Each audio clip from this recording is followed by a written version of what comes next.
Hey guys, welcome to a very sad episode of the Fast Lane Car because this list, Andre, that I'm looking at are all the cars that are dead as of 2019. The rest in peace cars, the cars that will no longer be produced, the nameplates that have gone beyond to a far better place.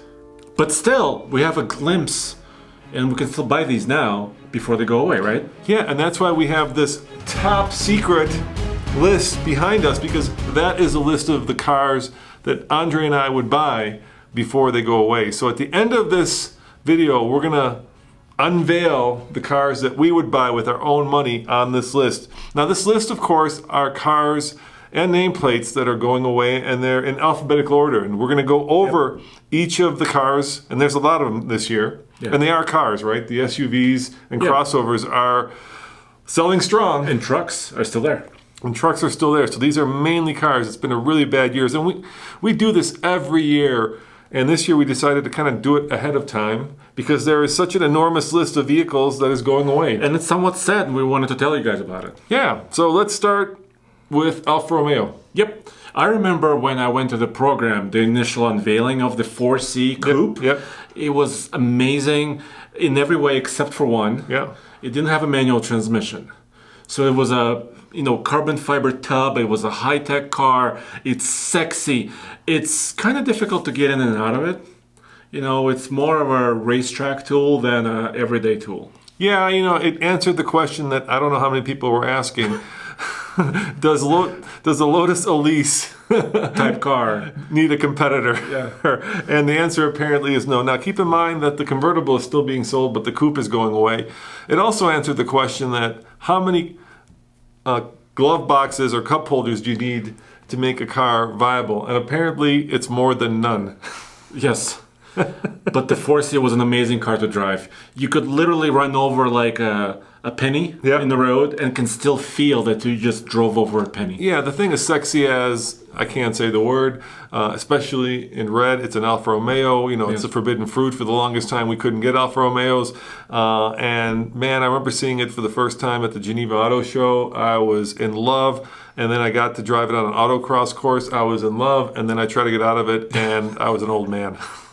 But will it become a collectible in the future? Hell yeah. Yeah, they were selling hundreds of these a year. Hundreds. So low numbers. Yes. Sexy car, two doors. Yes. So it could be a collectible. Really no storage whatsoever. It's everything you want in a car to become very collectible. Yes. Yes, a one-trick pony. But that trick it was very good at, which was basically a tracked version of a street car. Yeah. All right, let's go to BMW. Next manufacturer. Yes, that's the Bs. And we've got the 6 Series convertible and the 3 Series GT. Now, I don't think there's going to be a lot of tears shed for the 3 Series GT. Once again, not a lot of people asking the question, do I really want a hatchback 3 Series? Well, there's an issue here, and I kind of saw it coming, and I was wondering if I was the only one that... Yep. They had like the GT, they have the Grand Coupe, Yeah. they have the X4, they have the X3, they have the X2. It seemed like they had too many choices in that 3 Series space, or for the same price, or approximately the same price ranges. So I'm not surprised that the GT is being discontinued. Yeah, so the convertible is going away. The 6 Series. Yeah, the 6 Series, and the coupe was discontinued in 2017. Quietly, yeah. They kind of, and honestly, the reason for that too is now there's a new 8 Series, which kind of slots in where the 6 Series left off. And the new 8, I just saw it in Los Angeles in person for the first time. It's a hot car. Yeah, it was one of those cars that probably sold well in Los Angeles, Miami, and not so well in New York and Chicago. But I'm glad the 8 is coming. I'm really glad for that. Yeah, the 8 is, a really much more expensive version of the 6. And sexy in some ways. Yeah. More sexy. Yeah, it's 2 numbers higher, so it's got to be more expensive. It's got to be more expensive. It's got to be more powerful. Well, they're using the similar engine, the V8, the 4.4 liter. So. And are you sad that the new 3 Series won't get the GT? And as much as BMW tried to make kind of a big but sexy the hatchback on the 3, it didn't succeed by calling it a GT. No. So you're not sad. I'm not sad. Are you guys sad? If I was missing the GT, I would buy an X4. There you go. Or something else. Exactly, yeah. Once again, the crossover is king. Yes. All right, now we've got a long list We're down to the F's, and that means Ford. And Ford, of course, earlier this year announced that they were doing away with most of their cars. So it's a long list of cars. Shall we start with the Focus? Well, the Focus is a compact sedan. I'm sad because Focus nameplate has been around for a long time. Yeah, you know what makes me sad? I remember when Alan Mulally, the old CEO of Ford, came out with the One Ford idea, and I thought that was brilliant. He said, we will no longer build cars specifically for America. Or Europe or Asia. Yep, we're going to build one car for the entire world. And so I was super excited because that meant we were getting the European Focus, we were getting the European Fiesta, which also is going away, and apparently... And the Fusion to some extent was sold around the world exactly, as well. Which is also going away. Yes. And apparently that wasn't enough. It did keep Ford in business after 2009 when the car industry kind of melted down, and Alan came in as kind of a white knight on a horse, and I love the idea, but yeah. But I think the proof is in the sales numbers, right? So if you looked at the trend, Yeah. the Focus, the Fusion, Taurus is an old car. I mean, the Taurus has been around for many, many years. Yeah, the Taurus was kind of left to wither on the grapevine. And it did wither. It. Yeah. Yes, I mean, it was kind of like a fleet car, right? You can get it as a rental, or it was a police That whole segment of large American cars is near and dear to my heart, but I fear for it because there's really only a handful of cars, right? There's the Taurus, there's the Charger, Yes, the Impala. the Impala, which is also on this list. also going away. There's the Chrysler 300, which is hanging on by the skin of its teeth. And the one that's actually been redone is the Avalon. It's not American, but it's in that segment. Yes. But that one is brand new. So Toyota is, they're sticking still there. Yeah, not just there. They're doing new cars. Yes.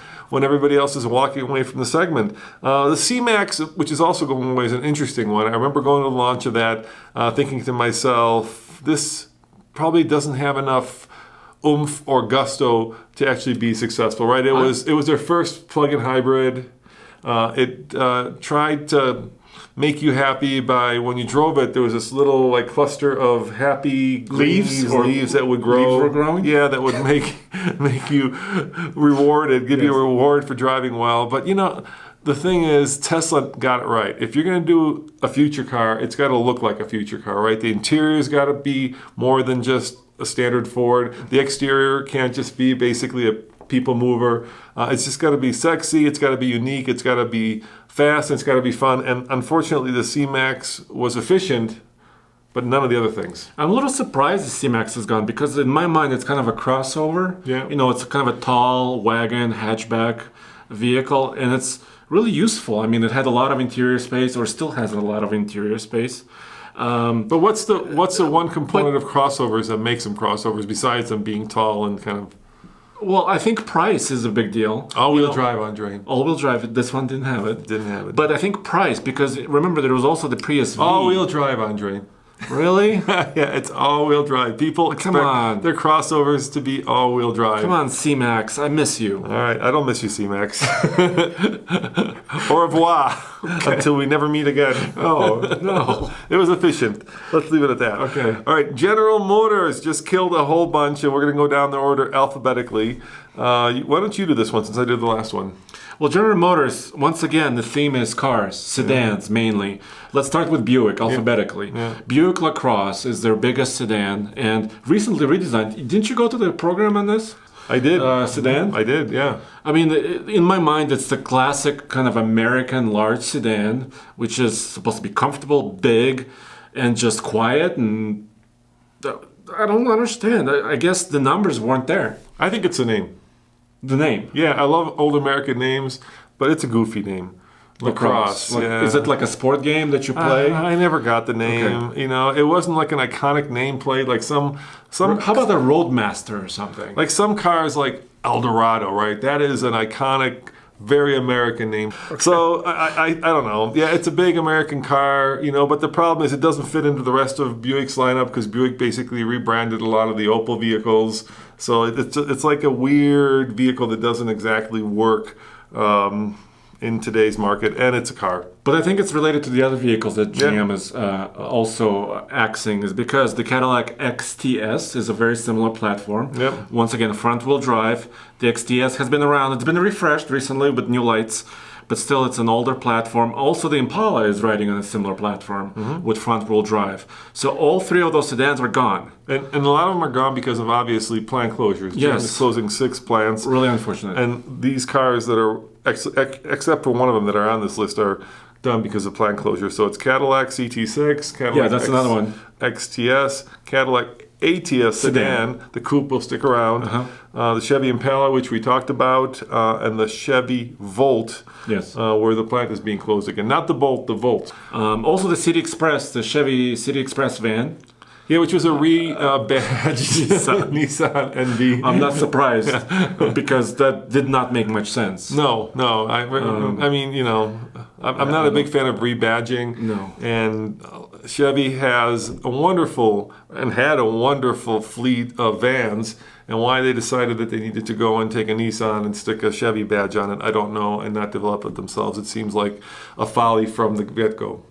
All right, so Hyundai, the Santa Fe XL is going away, and that's only because it's being replaced by the new Palisade, which we also just saw at the LA Auto Show. Yeah, so you just drove the regular Santa Fe, right? It's really the good, redesigned actually. one. Really good. So I'm not sad by this, and this makes sense, right? So they're kind of doing a whole new vehicle, which is the Palisade for 2020. So the XL Santa Fe was just not fitting into the Basically, lineup. it's a third row. Yeah. And I got to tell you, out of all the cars I've driven this year, the one that sticks in my mind is the Santa Fe. It's Really? a really great vehicle. They just nailed it. Unfortunately, they lowered the horsepower to get you better fuel economy, so that's a bit of a shame. But as an off-roader, it's good. As an on-roader, it's good. As a family truckster, it's good. I think it actually is very good looking. It's a really good car. Yes, let's move on to something that's going to be extremely confusing, because even being in the business, I am still confused by Lincoln's naming of vehicles. But I think... Which is changing. I like what they're doing. Yes. So they're going away from the Alpha Numeric? soup. There's no numeric. It's just Alpha... Alphabetical soup. Yeah. So the MKX is being redesigned as the Nautilus. Right. The MKT is now the Aviator, the whole new vehicle. Yep. Has nothing to do with the MKT, really. Yep. MKC is rumored to be redesigned too. As a Corsair. As a Corsair. That's a rumor, yeah. So now we don't have to remember the MKX TC or whatever else. I could remember it. Z. Maybe I'm getting old. I really could not tell you the difference between an MKX, MKT, MKC, unless you showed me like a picture drawing book, right? With a purple cow or red cow. That's the only way. So I'm super happy that they're going to have a Nautilus, Aviator, and a Corsair, because those are cool names, and I can remember that. Yeah, but also some of these names have historical, significance too. Like the Aviator was around a decade ago, and some of the Navigator, those strong names. Yeah. And they're using strong names for this, and I'm really happy to see it. They should have brought back the Thunderbird. Ooh, what a cool name. But it's a car. Yeah, they should have brought it back as a crossover. Hey, Chevy brought back the Blazer as a crossover. There you go. Why can't or Lincoln bring back the Thunderbird as a crossover SUV? Anything is possible. Why not? Anything is possible. All right, this is just keeps going on. There's a lot of cars. All right, let's talk about Toyota. Well, they killed the whole brand. They did. They killed Scion. The Scion brand is completely gone, which means the Corolla IM, which was a Scion. I'd love to be in the meeting when they're pitching the name of the car. Okay, guys, we have a great name for a car. Scion IM. Now keep in mind, you are small I, big M. It's went away, and it's now the Corolla hatchback. Corolla is a really strong name. I really like that. I am. You are? I'm still stuck on the IM and the Yaris IA. What about the IA? It's gone too. Yeah, they're both gone. Yes. So the Corolla IM is being replaced by the hatchback, like you said, and the IA is just now the Yaris. It's just the Toyota Yaris. Yeah. Yes. Well, and of course the FRS became the 86. Yes. Which is cool too. Yeah. So I think one of the trends that we're obviously seeing here is that manufacturers are now going back to real names for real cars. And of course, Andre, not a minute too early, because I'm all for good names. Yeah, super confusing. Are you listening, Acura? who else is? See, manufacturers did this, right? Cadillac went to all the alphabetical soup, right? See this list? Yes, see this list, and then now they're moving back. Many manufacturers are starting to move back. What's one of the best-selling Cadillacs? The Not the best-selling. DeVille. No. Oh, Andre, you're a truck guy. You should know this.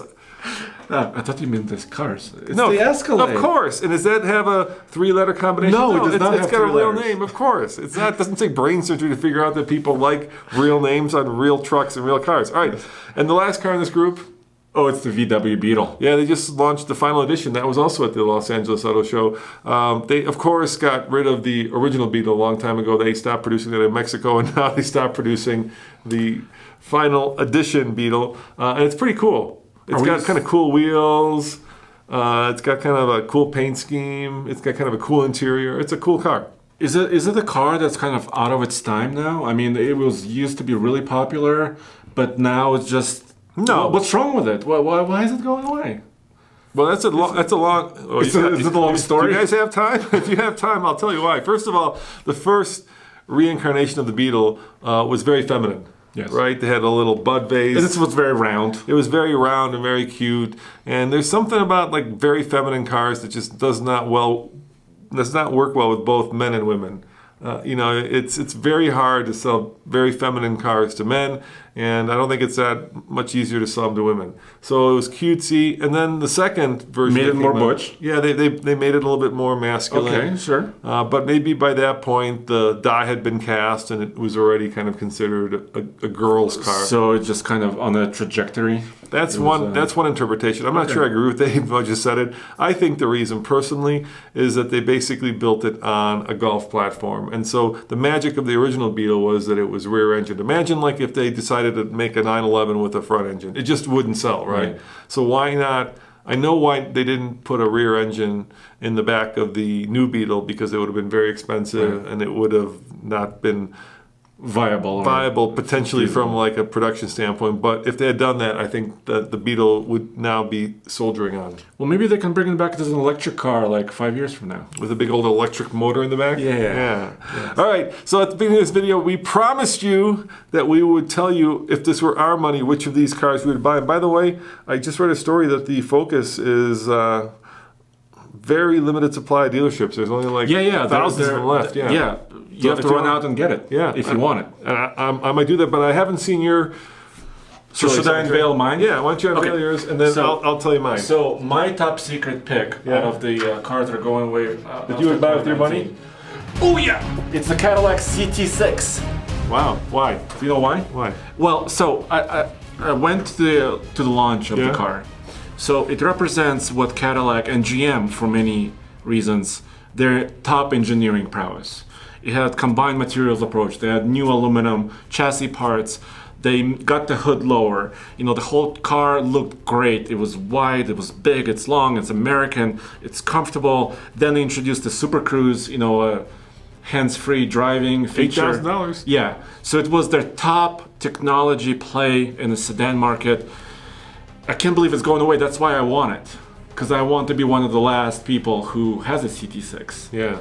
Because for that. And, if I had the money, I would buy the V Sport with the big V8 engine. Gotcha. So that's me. Well, I got two cars because I think they're both pretty cool. So I put the Chevy Volt, because of the really trick hybrid system, and I put the Beetle as well because I have a soft spot for the Beetle, and I just saw the convertible final edition, and it's pretty badass. It's a turbo, where normally it says turbo, it says Beetle on the back. It's really cool.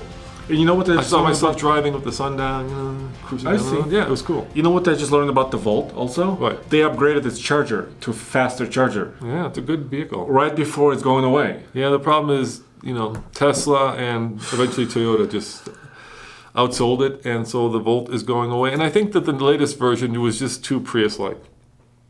Just, you're better off to be unique than you are to...